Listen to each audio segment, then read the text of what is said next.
俺んための胸量です。今回は VR チャットの PC ワールドにメタクエストだけで遊びに行く方法を紹介します。映像で流れている通り、今回紹介する方法はデスクトップモードでの起動となります。クエストのコントローラーで手を動かすことはできませんし、頭を振ってもアバターは動きません。ゲームパッド、もしくはキーボードとマウスを使って操作することになります。VR と比べると没入感は下がりますが、フレンドとおしゃべりしながら PC ワールドは巡れますし、PC アバターの試着もできますし、いつもクエスト対応なフレンドの真の姿を見ることもできます。クエスト版しかやったことがなく、パソコン版とどれだけ違うか気になっている人はぜひ試してみてください。それでは始めましょう。俺んため。メタクエストだけで VR チャットの PC ワールドへ遊びに行くには、クラウドゲーミングサービス GeForce Now を使います。GeForce Now は NVIDIA が提供するクラウドゲーミングサービスです。インターネット上にあるゲーミングパソコンでゲームを起動し、ゲーム画面だけをデバイスに転送します。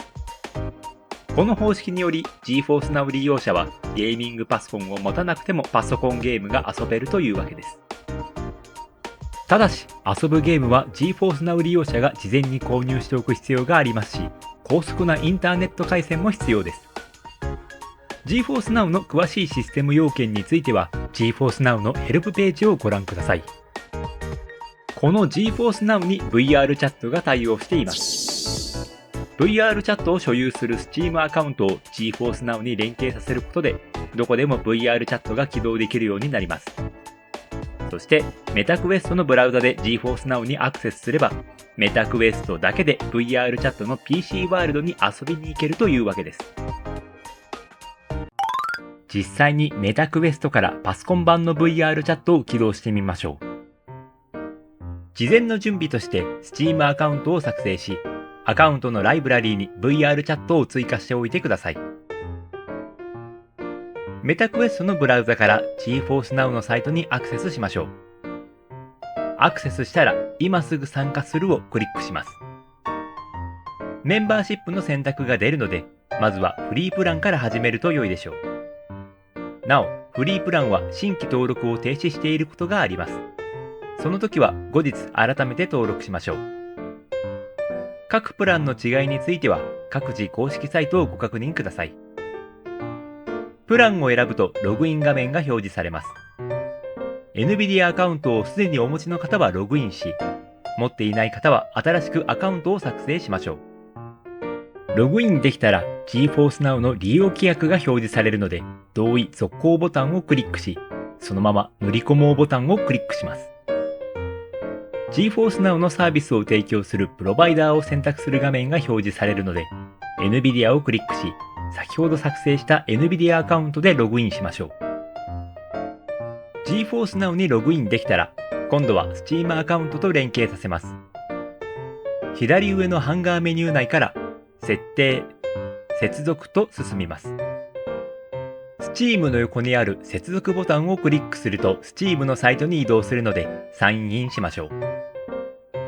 サインインして連携が完了すれば、私のライブラリーに VR チャットが表示されます。もし VR チャットがない方は、Steam にアクセスして VR チャットがライブラリーに入っているか、連携するアカウントを間違えていないかご確認ください。VR チャットのプレイをクリックする前に、メタクエストにゲームパッドもしくはキーボードマウスを接続しておきましょう。Bluetooth 接続のもの、USB 接続のもの、どちらでも OK です。ゲームパッドかキーボードマウスを接続したら VR チャットのプレイをクリックしましょう。快適にプレイできるかネットワーク状況の確認が始まり、確認が終われば自動的に順番待ちの状態になります。なお、通信状況が悪いと警告が表示されますが、無視してプレイすることも可能です。GeForce Now は複数のユーザーでゲーミング PC を共有しています。フリープランだと非常に長い待ち時間が発生します。私が試した範囲では、100人以上待っているときは、順番が来てもエラーで弾かれることが何度もありました。ここで待ち時間を短くする裏技をご紹介します。接続サーバーを変更すれば待ち時間を大幅に短縮できることがあります。接続サーバーを変更するには、一旦順番待ちをキャンセルしましょう。左上のハンガーメニューから設定、ゲームプレイと進みます。サーバーの場所を自動以外に変更しましょう。ウエスト、US ノースウエスト、US サウスウエストのいずれかがおすすめです。また、もしプレイした際に動作遅延が増えるようであれば、ストリーミング品質モードをカスタムにし、解像度や FPS を下げると通信が安定するかもしれません。サーバーを変更したら、改めて VR チャットをプレイしましょう。今回は待ち人数が5人程度になりました。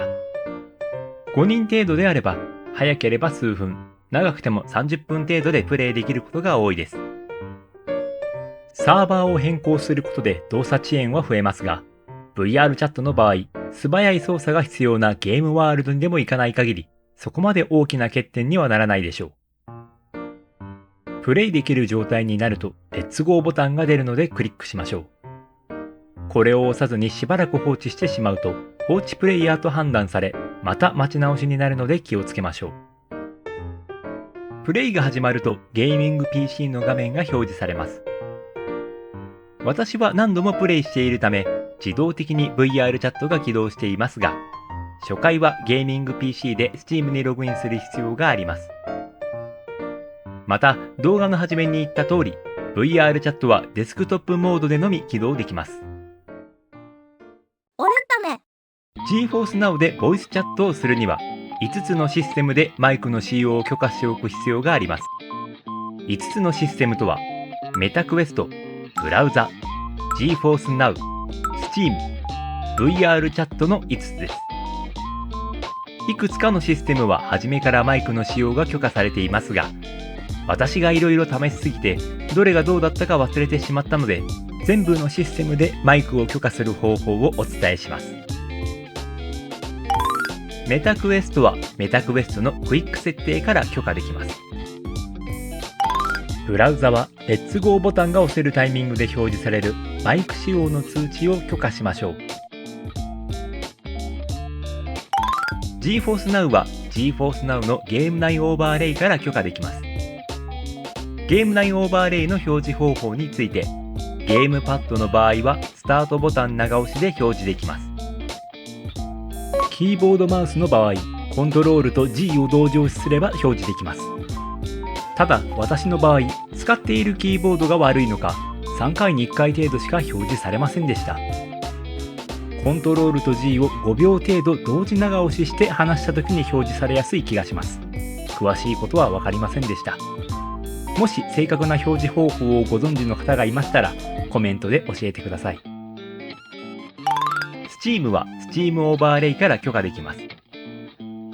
Steam オーバーレイの表示方法について、ゲームパッドの場合、初期設定では表示することができません。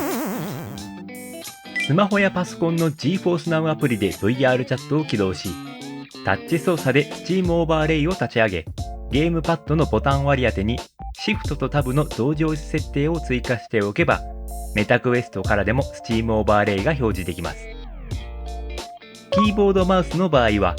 Shift キーと Tab キーを同時押しすれば表示できます。VR チャットでの許可は、ローンチパッドのマイクアイコンやゲームパッドの Y ボタン、キーボードの V を押すとできます。システムによっては、オンオフだけではなく、入力音量を設定できることもあります。ボイスチャットができない方は、これらの設定が適切にされているか確認してみてください。続いて VR チャットの操作について説明します。ここではMetaQuestだから発生する特殊な操作事情についてのみ説明します。VR チャットの基本操作については各自で調べてください。まずゲームパッドでの特殊な操作事情について2つご紹介します。1つ目は途中で少し話が出ましたが、初期設定では Steam オーバーレイを表示できません。事前にスマホなどからシフトキープラスタブキーをゲームパッドに設定しておくことで解決できます。2つ目、ゲームパッドボタンの初期配置ではできることとできないことがあります。例えば、初期配置の VR チャット公式設定ではカメラのフライ操作ができません。できないことをできるようにするには、Steam オーバーレイからコントローラー設定を表示して操作をカスタマイズする必要があります。Steam のコントローラー設定機能は多機能で柔軟な設定ができますが、多機能な分、設定方法は少し難しくなっています。個人的には初期配置の公式おすすめ設定よりゲームパッドデフォルト設定がおすすめです。デフォルト設定から必要に応じてボタンを変更・追加すると良いでしょう。続いて、キーボードマウスでの特殊な操作事情について2つご紹介します。1つ目、これがマウス操作最大の欠点で、ウィンドウからマウスが出てしまいます。通常であれば、マウスはブラウザ内にキャプチャされ、マウスカーソルがウィンドウから出ることはありません。しかし、メタクエストのブラウザの場合、マウスがキャプチャされず、カーソルがウィンドウから飛び出してしまいます。マウスカーソルを端まで動かすには、何度もウィンドウの外からマウスカーソルを入れ直す必要があります。この問題は残念ながらブラウザでは解決できません。特殊な解決方法として、オーロラストアなどから Android 用の GeForce Now アプリをインストールすれば、マウスがウィンドウ内にキャプチャされ、この問題は解決できます。オーロラストアについては過去の動画で解説しているので、興味がある方はそちらを参考にしてください。2つ目、キーボードでの日本語入力ができません。一応コピペで貼り付ければ日本語でのチャットや検索も可能ですが、かなり面倒です。メタクエストは物理キーボードからの日本語入力に対応していないため、Google の日本語入力ツールなどを使う必要があります。さらに日本語入力ツールから VR チャットにコピペをするには、理由はわかりませんが、GeForce Now より先に日本語入力ツールを開いておく必要があります。加えて VR チャットでコピーのボタンをクリックしてしまうと、GeForce Now を開き直さないとコピペができなくなってしまいます。不便な点が多いので、ボイスチャットを利用するか、GeForce Now の時は無言前になった方がいいかもしれません。GeForce Now での特殊な事情の最後に、撮影したスクリーンショットや写真の保存方法について説明します。VR チャットで撮影したスクリーンショットと写真は GeForce Now のゲーミングパソコン内に保存されます。しかし GeForce Now にパソコン内の画像をダウンロードする機能はないので、セッションが終わるまでに裏技を使って自分でアップロードして後からダウンロードする必要があります。スクリーンショットは Steam オーバーレイのメディアから Steam で共有するかスマホに送信するでアップロードしましょう。Steam で共有した画像はブラウザなどで Steam のサイトにアクセスし、スクリーンショットを開けばダウンロードできます。スマホに送信をした場合は自動的にスマホに届く通知からダウンロードできます。なお、スマホに送信を使用するには前もってスマホに Steam のアプリをインストールしておく必要があるのでご注意ください。写真は Steam 上のフレンドに送信しておくと後でダウンロードできます。もし Steam のフレンドがいないなら、予備アカウントを作ってメインアカウントとフレンドになっておきましょう。GeForce Now で Steam 上のフレンドにファイル送信するには、Steam オーバーレイ上でファイル添付ができるチャット画面を表示する必要があります。いろいろ試したところ、Steam オーバーレイの電源からビッグピクチャーモードを終了し、同じく Steam オーバーレイのガイドを開いた後、上部メニューからチャットをクリックすると、確実に Steam オーバーレイ上でファイル添付ができるチャット画面を表示できました。ファイル添付ができるチャット画面が表示できたら、右下のクリップアイコンから写真をアップロードしましょう。写真は C ドライブ、ユーザーズ、キオスク、ピクチャーの VR チャットフォルダ内に保存されています。サムネイル表示はできず、使用上スクリーンショットの画像も同じフォルダに入っているため、目的の写真を探すのは難しいですが頑張りましょう。写真を撮った直後にすぐ送信してしまうといいかもしれません。送信した画像はブラウザなどから Steam にアクセスし、上部のチャットからチャット画面を表示すればダウンロードできます。最大の注意点として、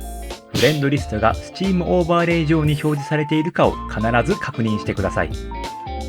確認はフレンドリストの周囲をクリックするだけですぐにわかります。フレンドリストの周囲をクリックしてウィンドウが背景に隠れるようであれば、フレンドリストは Steam オーバーレイ上に表示されていません。もし Steam オーバーレイ上ではないチャット画面から画像をアップロードしようとするとエラーが表示されます。エラーが出た場合、OK ボタンは絶対にクリックしないでください。OK をクリックすると GeForce Now から強制的に切断されてしまいます。切断されると、セッション内で撮影したスクリーンショットや写真は全て削除されます。エラーが出たときは、警告を無視して Steam オーバーレイ上のゲームに戻るの×ボタンをクリックしましょう。これでエラーを無視してセッションを続けられます。改めて Steam オーバーレイ上でチャット画面を表示させれば、この状態からでも写真をアップロードできます。もう一つ注意点として、ゲームパッドの場合、ビッグピクチャーモードを終了すると Steam オーバーレイが表示されなくなると、ビッグピクチャーモードを終了するとマウスカーソルが動かせなくなるの2つの問題が発生します。Steam オーバーレイが表示されない問題は、Steam 設定のゲーム内にあるコントローラー使用時にビッグピクチャーオーバーレイを使用するのチェックを外しておくことで解決できます。マウスカーソルが動かせない問題は、メタクエストの設定にあるデバイス、ゲームパッドから視線コンソールを有効にすることで解決できます。視線コンソールへはセレクトとスタートの同時押しで切り替えられます。この時、セレクトを先に押しながらスタートを押すようにしましょう。スタートを先に押してセレクトを押すと、スタートボタンを押している判定が残ったまま視線コンソールに切り替わってしまい、スタートボタン長押しで表示される GeForce Now オーバーレイが何度も表示されてしまいます。なお、同じようにセレクトを先に押して切り替えると、セレクトに初期設定されているスクリーンショットを撮影が何度も実行されてしまいます。しかしこちらはゲームパッドのボタン割り当てでセレクトを空白にすると回避できます。スクリーンショットは改めて別のボタンに割り当てましょう。スクリーンショットの Steam で共有のみ複数の画像をまとめてアップロードでき、それ以外の方向では1枚ずつしかアップロードできません。通常はスクリーンショットを使用し、写真はここぞという時にだけ撮影するといいでしょう。なお、スクリーンショットも写真もアップロードせずにセッションを終了すると削除されてしまい、二度と見られなくなります。必要なスクショ、写真は忘れずアップロードするようにしましょう。俺ため。以上、VR チャットの PC ワールドにメタクエストだけで遊びに行く方法をご紹介しました。今回の方法は、できる、できないで言えばできる程度のものであり、制限が多く、不便な点も多く含まれています。ただ、PC ワールドを試してみる程度であれば十分使える方法だと思い、今回ご紹介しました。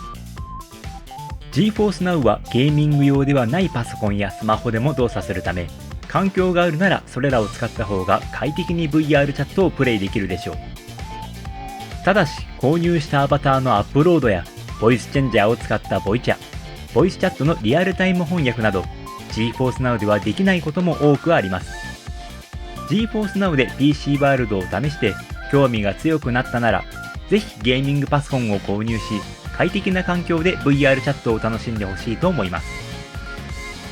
今後もこのチャンネルではメタクエストの情報を中心に変わった使い方やおすすめのゲームアプリなどを紹介します。もしこの動画がためになったという方は、高評価、チャンネル登録していただけると今後の励みになります。いい情報は共有したい。お前のためが俺んため。ムネリオでした。それではまた次の動画でお会いしましょう。